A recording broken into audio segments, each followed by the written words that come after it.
नमस्कार। वक्त यूपी की ललकार का है। मैं हूं राजेश कुमार।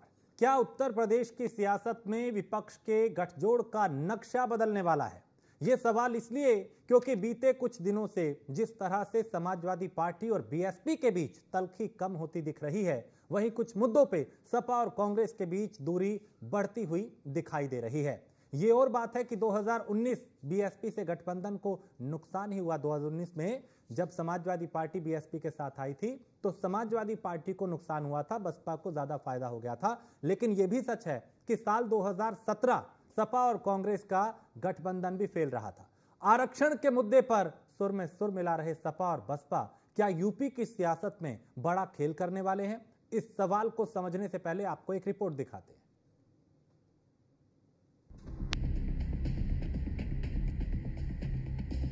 यूपी की सियासत में पक रही खिचड़ी, टूटेगी यूपी के लड़कों की जोड़ी या बनेगी सियासत की नई तिकड़ी?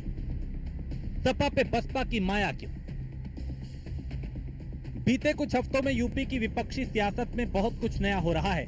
लोकसभा चुनाव में गहरी दोस्ती और आपसी भरोसे की कस्में खाके बीजेपी को पटखनी देने वालों के बीच दूरियां दिखाई दे रही हैं। तो अब हर छोटी बड़ी बात को लेकर एक दूसरे पर हमलावर रहे लोग एक दूसरे की तारीफ कर रहे हैं।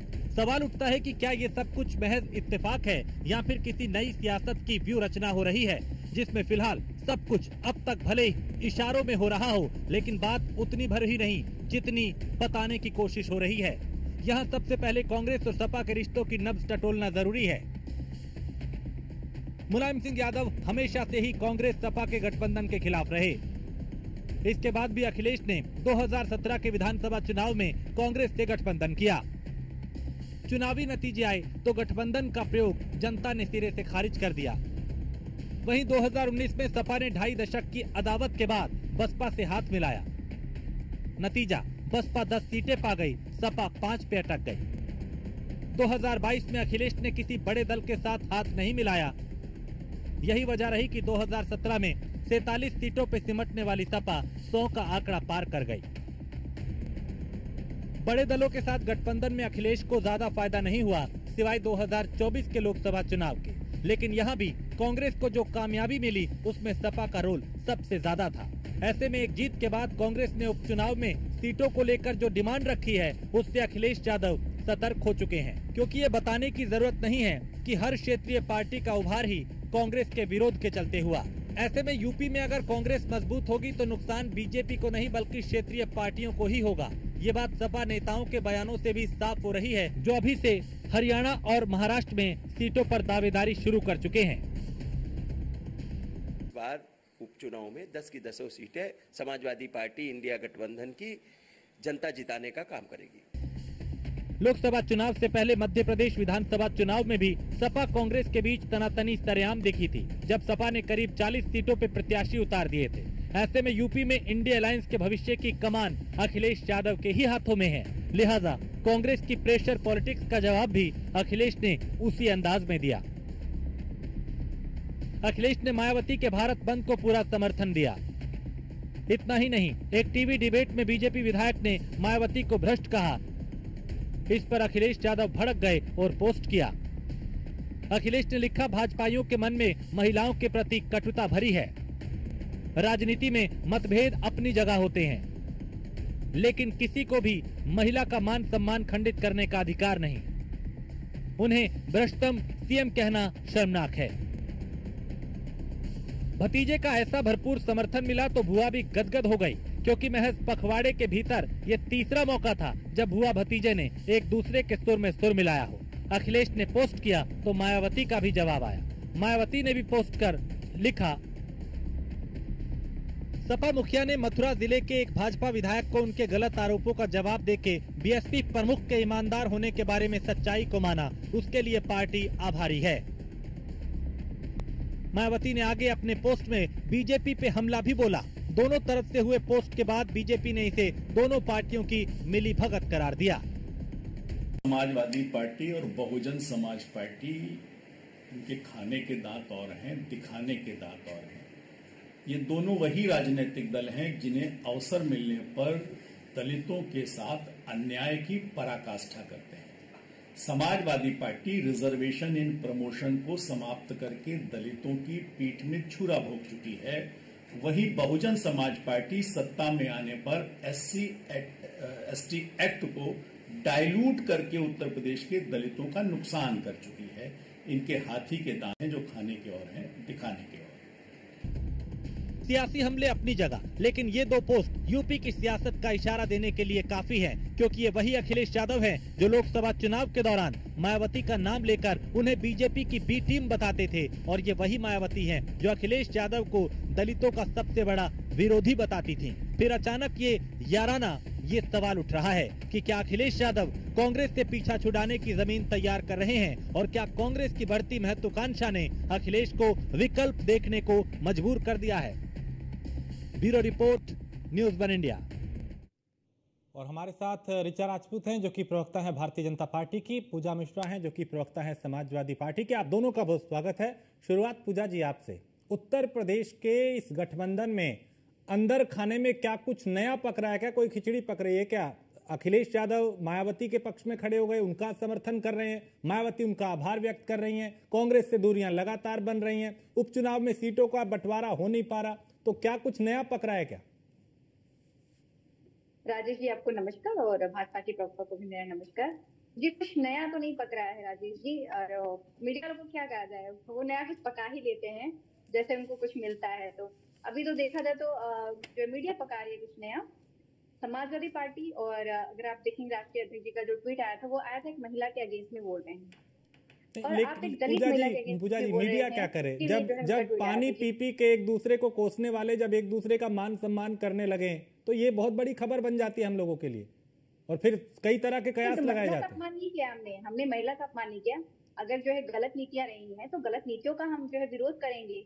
अगर भाजपा की किसी महिला के साथ में जो है भाजपा की महिला को भी कोई गलत कहेगा तो भी हम उसका विरोध करेंगे। ये आप नहीं कह सकते हैं राजेश जी। अगर कोई, मैंने पहले भी बोला है, जब भी मेरे से डिबेट में सवाल पूछा गया कि देखिए हमारे भाजपा के साथ में कोई व्यवहार नहीं है, अच्छी नीतियां लेकर के आइए, अच्छे शब्दों का चयन करिए। जिस तरीके से जो डिबेट में वो कह रहे थे, वो शब्दों का चयन भी गलत था। शब्दों का चयन सही रखते, अगर उनको कहना ही कहते कि बसपा सरकार में जो है धांधलियां हुई, कुछ सबूत भी पेश कर देते, पर एक महिला को इस तरीके से डायरेक्ट टारगेट करना ये गलत था। उस पे जो है समाजवादी राष्ट्रीय अध्यक्ष ने जो है उसको ट्वीट किया। मुझे लगता है कि सुश्री मायावती जी को ये लगा कि हाँ सही उनके सपोर्ट में है कोई, तो फिर उन्होंने हाँ वही तो कह रहे हैं कि जब अखिलेश यादव ने ऐसा स्टैंड लिया तो उधर मायावती ने भी आभार व्यक्त कर दिया, तो जो नरमी है वो दोनों तरफ से देखी गई। और ऐसा तो है नहीं कि कुछ नया हो जाएगा अगर कोई समीकरण बन रहा है, अगर कोई गठबंधन नया बनने की गुंजाइश है, जो एक्सपेरिमेंट है वो तो पहले भी हुए हैं। तो ये नरमी कोई संकेत या संदेश है क्या? राजेश जी ऐसा कोई संकेत या संदेश नहीं है। मुझे लगता है कि किसके साथ में गठबंधन होना, किसके साथ में गठबंधन नहीं होना, ये शीर्ष नेतृत्व का डिसीजन होता है। राजेश जी मैं आपको वही बता सकती हूँ जो वर्तमान की स्थिति होगी। मैं समाजवादी पार्टी की विचारधारा बता सकती हूँ, समाजवादी पार्टी क्या डिसीजन ले चुकी है और क्या ले रही है वो बता सकती हूँ। फ्यूचर में क्या होगा तो वो तो नहीं बता सकते। वो हो सकता है कि मीडिया वाले ज्यादा एस्ट्रोलॉजर की तरीके से प्रेडिक्ट कर लेते हैं, पर अभी जो है हमारा इंडिया अलायंस के साथ में गठबंधन है, और उसी के साथ हम बाई इलेक्शन में और अपकमिंग जो भी इलेक्शन है हम उसमें वर्तमान की समय में राजेश जी हम बाई इलेक्शन से आने वाले इलेक्शन में साथ जा रहे हैं इंडिया अलायंस के साथ में, और हमारे पे कुछ ऐसा किसी तरह नहीं चल रहा है।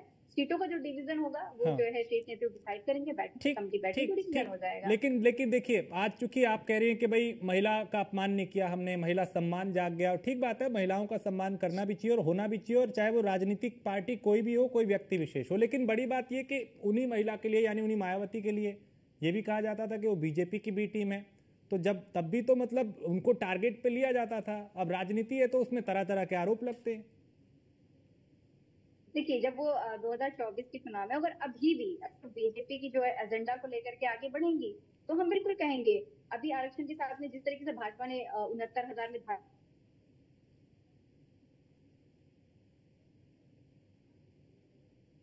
करना चाहती है, उसके अगेंस्ट में सुश्री मायावती जी है, तो समाजवादी पार्टी हर अच्छी भाजपा भी लेकर के अच्छी है, क्या हम समर्थन करेंगे, लेकर के तो आए वो। अगर वो चाहे वो रोजगार दिए होते तो हमें रोड पे आने की जरूरत नहीं पड़ती। वो जो है अगर रिजर्वेशन के साथ में छेड़छाड़ नहीं किए होते तो हमें कहने की जरूरत ही ना पड़ती, कोर्ट जाने की जरूरत ही नहीं पड़ती, इस तरीके की हमें कुछ करने की जरूरत ही नहीं पड़ती। अगर ये करें तो हमें तो परेशानी नहीं है किसी भी राजनीतिक दल से, जब तक वो सही कार्य कर रहे हो। ठीक है ऋचा जी, आप कैसे देख रहे हैं समाजवादी पार्टी और बीएसपी के बीच में ये जो अब बयान हुए, ये जो अखिलेश समर्थन में आए, फिर मायावती ने आभार व्यक्त किया, हालांकि आपकी पार्टी की तरफ से कहा गया कि भाई दोनों पार्टियों की मिली भगत है। जी बहुत बहुत धन्यवाद राजेश जी इस पैनल में शामिल करने के लिए। मैंने अपनी बहन पूजा जी की बातें बहुत प्यार से सुनी। ये कह रही है कि कुछ नया नहीं पक रहा है। दरअसल ये 2019 का एक पुराना बासी खाना है जो दोबारा पकाने की कोशिश की जा रही है, लेकिन वो एक लाइन है ना कि काट की हांडी बार बार नहीं चढ़ती है, तो ये एक बार चढ़ चुकी है, ये अभी बार बार नहीं चढ़ेगी। दूसरा, मेरी बहन ने ये बोला कि क्या कहते हैं, समाजवादी पार्टी महिलाओं के सम्मान के लिए बड़ा आगे रहता है, और सबसे बड़ी मतलब कहते हैं ना कोइंसिडेंस देखिए, उस महिला का बचाव किया जा रहा है जिसको 1995 में मीराबाई गेस्ट हाउस कमरा नंबर 1 में सपा के ही गुंडों ने कि केवल एक दलित महिला मुख्यमंत्री ना बन जाए, पूरा मुद्दा ही यही था कि कहीं बहुमत के साथ माननीय वो अपनी सुश्री मायावती जी कहीं मुख्यमंत्री ना बन जाए। उन गुंडों ने उनकी अस्मिता को उस हद तक तार तार किया जिसके बाद मायावती जी ने कभी साड़ी नहीं पहनी और कभी अपने बाल नहीं बढ़ाए। ये चीज पूजा जी को समझनी चाहिए। तो ऐसे लोग अगर महिला की अस्मिता की बात करें तो थोड़ा संदेह होता है। दूसरी चीज ये है कि यही डिंपल भाभी के बयान हमने सुने हैं जब वो कन्नौज के मंच से कहती थी कि तुम लोग ठीक से बात करो नहीं तो भैया से शिकायत कर दूंगी। जब वो छेड़ने की चीजों में आप हंस सकती है क्योंकि आप क्या है ना, महिला को छेड़ना, महिला के लिए अभद्र भाषा बोलना बड़ा सामान्य है। दूसरी चीज ये है कि हमारे नहीं मैं सारी बातें तथ्य के साथ कहती हूँ, जो मैं सारी बातें मैं आपके बीच में नहीं बोली ना। देखिए मैंने इसीलिए कहा था कि मैंने आपकी बातें बहुत प्यार से सुनी है, क्योंकि डिबेट इसके बाद से खराब हो जाएगी अगर आप बीच में नहीं गलत चीज। क्या 1995 की घटना झूठी है? क्या 1995 की घटना झूठी है? 1995 नहीं पूजा जी, आप बोलेंगे तो फिर आगे की डिबेट खराब हो जाएगी। मैंने आपके बीच में नहीं बोला, मैंने आपके बीच में नहीं बोला। मैं अपने एंकर महोदय से कहना चाहती हूँ कि पूजा जी को पहले शांत कराइए। अगर इनके ज्ञान में थोड़ी कमी है तो आप अपने चैनल के माध्यम से पहले वीडियो चला दिया करिए। आपको रखना है। मेरा निवेदन है अपने एंकर महोदय से कि इनकी जानकारी को पुख्ता करने के लिए पहले आप लोग की वीडियो चला दिया करिए, क्योंकि इनकी आंखें कान नाक सब बंद हो चुका है। आप बीच में बोलेंगे तो आगे की डिबेट खराब हो जाएगी। आप बीच में ये बोलना बंद कर दीजिए। सुबह के व्हाट्सएप के मैसेज पढ़ के पूरा दिन रटना बंद कर दीजिए। हो गई बात आपकी। वो किस भी पर्पज से बोला, महिला को अगर समस्या है और मंच से कह रही है कि ऐसी बातें मत करिए तो गलत है। अच्छा, वो डिंपल भाभी को क्या डिंपल भाभी को ऐसी टिप्पणी अच्छी लगती है क्या? मतलब पूजा जी आज पूजा जी राशि चैनल से ये कह रही है कि डिंपल भाभी को ये टिप्पणी पसंद है। आज पूजा जी राशि चैनल से कह रही है कि डिंपल जी को ये टिप्पणियां पसंद है। चलो पूजा जी, आज अब ये मान गए सपा की प्रवक्ता होने के नाते आप ये कह रही हैं कि डिंपल भाभी अगर ये कहती है कि छेड़ो नहीं तो भैया से शिकायत कर दूंगी, ये बात आप एग्री करती। चलिए मैंने मान लिया। चलिए कोई नहीं, आगे से आप करेंगे तो ध्यान रखेंगे, आगे से टिप्पणी करेंगे पूजा जी तो आपकी बात की गंभीरता को ध्यान से रखेंगे। मैं दूसरे विषय पे आती हूँ। ये कह रहे हैं कि भाजपा के विधायक ने, अरे सुन लीजिए भाई, इन्होंने कहा भाजपा की विधायक ने टिप्पणी करी। अरे सुन लीजिए भाई, आप भी आगे नहीं बोल पाएंगी। हमने आपकी बात क्यों सुनी थी? मेरे कानों में इतनी तकलीफ हुई फिर भी मैंने आपकी बात सुनी। मैंने कानों में रुपये लगा के आपकी बात सुनी, लेकिन आपको देखिए एक मिनट, आप दो ही लोग हैं, पैनल में 10 लोग नहीं है। अगर आप एक दूसरे की बात को भी सुनेंगे तो समझ आएगा। ऐसे काम नहीं चलेगा। एक मिनट ऋचा जी, एक सेकंड ऋचा जी, हाँ ठीक, ऋचा जी एक मिनट, अभी रिस्पॉन्ड पूजा मिश्रा करेंगी। हाँ पूजा मिश्रा आप बोले। देखिए राजेश जी, जो बात ये कह रही थी डिंपल यादव जी की, हालांकि मैं जो है जो गेस्ट हाउस कांड की बात कर रही है वो उस समय में पता नहीं ये थी कि नहीं थी, मैं तो नहीं थी और मैं शायद कहीं पे भी नहीं थी जिस समय वो कांड हुआ होगा।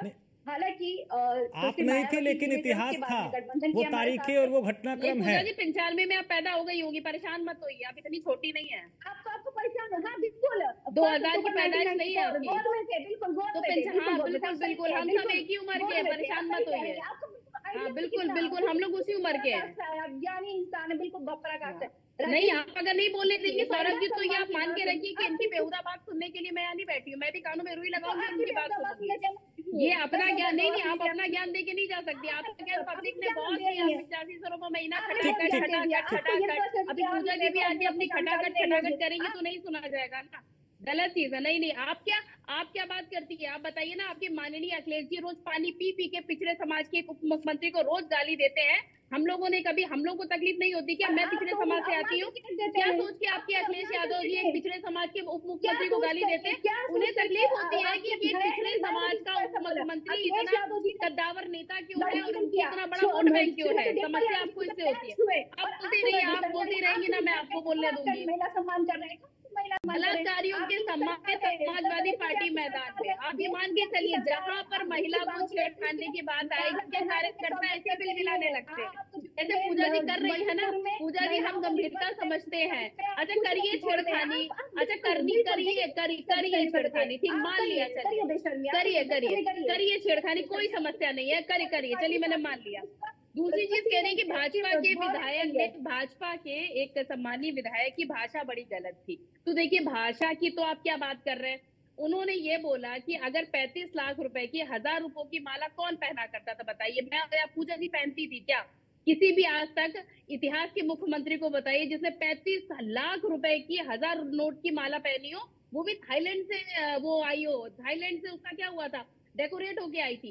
ये छोटी मोटी चीजें नहीं है। आप एक चीज बताइए, अरे भाई ये तो हद हो गई। ये लोग तो नार्को डीएनए लेके घूम रही है। पूरे सोशल मीडिया में 35 लाख की माला की वीडियो है भैया। दैनिक जागरण में फ्रंट पेज पे छपा। सौरभ जी को ज्ञान दीजिए। सौरभ जी आप ऐसे प्रवक्ताओं को एक मिनट एक कर देखिए, आप दो ही लोग हैं। एक मिनट पूजा मिश्रा हाँ, एक सेकंड ऋचा जी, आप ऐसे प्रवक्ताओं को बुलाया करिए। नहीं वापिस नहीं विषय पे आइए। देखिए आप भी सम्मानीय मेरे लिए, वो भी व्यक्तिगत टीका टिप्पणी नहीं प्लीज। ऋचा राजपूत प्लीज, व्यक्तिगत टीका टिप्पणी नहीं। पूजा जी प्लीज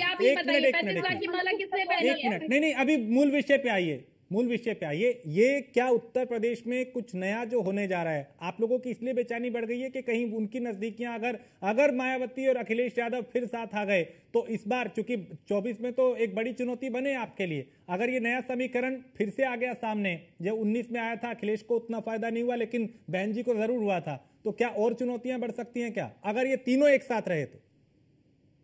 देखिए राजेश जी, जो भी चुनौती आएगी, 2019 में हमने इस चुनौती का सामना किया था। ये बात आपकी एकदम सत्य है कि उन्होंने यादव वोट तो लिया, लेकिन जो उनके समाज का वोट था वो सपा को नहीं मिला था। कुछ ना कुछ तो उनकी भी मजबूरी रही होगी, तभी इन लोगों ने आगे गठबंधन नहीं किया। और अभी के भी चुनाव को देखते हुए बहन मायावती जी के पास भी कितना वोट बैंक है ये हम सबको पता है। भारतीय जनता पार्टी का एक ही नारा रहा है, सबका साथ सबका विकास, और उसी के चलते हम लोगों ने सर्व समाज और सर्व जातियों का भला ही किया, सर्व धर्म को लेके चलते हैं। तो ये तो मान के चलिए, ये लोग गठजोड़ कभी यहाँ करेंगे, यहाँ पर तो साथ में लड़ेंगे। जब मध्य प्रदेश जाएंगे तो कह देंगे कांग्रेस को वोट मत देना, बड़ी चोर पार्टी है। इन लोगों का तो आप समझ ही नहीं पाएंगे। इनके लिए तो कॉपी में बना के लिखना पड़ता है, अच्छा इस राज्य में साथ लड़ रहे हैं, अच्छा इस राज्य में अलग लड़ रहे हैं, ये समझना पड़ता है। लेकिन हमारी पार्टी जिस तरीके से शुरुआत से चुनाव लड़ती आई उसी दम से लड़ेगी। ना कोई झूठा वादा करेगी, ना कोई झूठा पैसे देने का वादा करेगी, 8500 रुपए 1 लाख रुपए सालाना, ये सब कोई चीजें नहीं है। अपने सबका साथ सबके विकास के साथ। पूजा मिश्रा, चूंकि कांग्रेस के साथ अभी उपचुनाव में तालमेल आपका सही बैठ नहीं पा रहा, वो 5 सीटें मांग रहे हैं, आप कह रहे हैं 5 नहीं देंगे, फिर आप भी दूसरे राज्यों में सीटें मांग रहे हैं, कुछ गड़बड़ अंदर खाने में ऐसा महसूस कर रहे हैं राजनीतिक पंडित। क्या इसलिए कुछ नया एक तरीके से विकल्प तलाशने की कोशिश है जिससे कांग्रेस पे भी प्रेशर पॉलिटिक्स की जाए? देखिए राजेश जी, मुझे लगता है कि गठबंधन किससे करना है, हमने पहले ये बताया हुआ है कि गठबंधन होता है मुद्दों को लेकर के। विचारधाराएं तो अलग रहती हैं, तभी पार्टियां अलग अलग बनी रहती हैं, तो मुद्दों को लेकर के होता है। अगर मुद्दे सिमिलर रहेंगे, अगर जिस मुद्दे पे हम लड़ना चाह रहे हैं चुनाव, अगर उसी मुद्दे पे कोई पार्टी लड़ना चाह रही है तो उसका बिल्कुल स्वागत है, उसमें कोई दो राय नहीं है। पर हाँ, अभी वर्तमान में ऐसा नहीं कि हमारा उनका गठबंधन कुछ चलने वाला है या फिर हमारे गठबंधन की कोई बात चल रही है, ऐसा भी नहीं चल रहा है। और कांग्रेस से हमारी कोई अनबन भी नहीं चल रही है। हम बिल्कुल तैयार हैं भाई इलेक्शन में साथ जाने के लिए, क्योंकि कांग्रेस के साथ में हमारा गठबंधन सही रहा, मुद्दों पे जो है हम सही आगे बढ़े। हालांकि जो है ये कह रहे कि हमारा गठबंधन बनता है जिसको हम जो है पहले कुछ बोलते हैं फिर साथ में रहते हैं। ओपी राजभर से जितना गाली तो हमने नहीं खाई है जितना जो है भाजपा ने नहीं। आप लोग का तो रिकॉर्ड है, गाली गलौज नहीं, अभी लात चलते हैं आप लोग की, तो सबने देखा है। आप लोग का मंच देखा है क्या चलता है, गाली गलौज के नीचे काम नहीं चलता है। और फिर साथ में ले लेते हैं। आप थोड़ी अपनी ना वो पढ़ाई का लिखाई का स्केल बढ़ाइए। आपको यही नहीं पता है कि पिछली राजनीतियों में क्या हुआ है। आप थोड़ा आज गूगल करिएगा कि मायावती जी के जन्मदिन में 35 लाख की माला किसने पहनी थी। पूजा जी आपने नहीं पहनी थी, उन्होंने ही पहनी थी। ठीक है, अभी भी मिल जाएगा, जैसे ही गूगल पे डालेंगे सब मिलेगा। नहीं जानकारी होती तो अभी आप सवाल उठाते ही नहीं, जानकारी होती तो अब डिम्पल भाभी भी कमेंट बॉक्स की आलोचना करती। आप तो उसके मजे ले रही है, आप कह रहे ऐसा तो कुछ हुआ ही नहीं है। आप अपने कार्यकर्ताओं को बढ़ावा देती है कि चलो कमेंट कर दिया, ऐसा तो कुछ हुआ ही नहीं है। वो तो भला है कि सोशल मीडिया का जमाना है तो ये छुपा नहीं पाते। पीडीए का मतलब परिवार डेवलपमेंट अथॉरिटी। बसपा से गठबंधन कर लो, कांग्रेस से कर लो, लेकिन मुख्यमंत्री का चेहरा अखिलेश यादव जी ही होंगे। इसके अलावा चाचा भी नहीं होंगे। पूजा जी मुख्यमंत्री चाचा को भी नहीं बनाएंगे। अखिलेश यादव जी बहन मायावती जी को भी नहीं बनाएंगे। राहुल गांधी को भी नहीं सोचेंगे कि लाओ इस छोटा सा राज्य का मुख्यमंत्री बना दे। खैर वो तो प्रधानमंत्री का चेहरा का छोटी बातें कर रहे हैं। तो यही हम आपसे कह रहे हैं कि ऐसा नहीं है कि आप सारी सीटें जोड़ के बोल दे कि बहन मायावती जी मुख्यमंत्री का चेहरा होने वाली है। पीडीए का नाम लेती है और नेता प्रतिपक्ष बना देती है, फिर कहती है अरे भारतीय जनता पार्टी तो पीडीए की चिंता नहीं करती। अरे भाई इतना डबल स्टैंडर्ड, मतलब ये एक ऐसी जनरेशन है जिसने राजनीति में इतने रंग देखे जितने गिरगिटों के भी नहीं हो सकते हैं।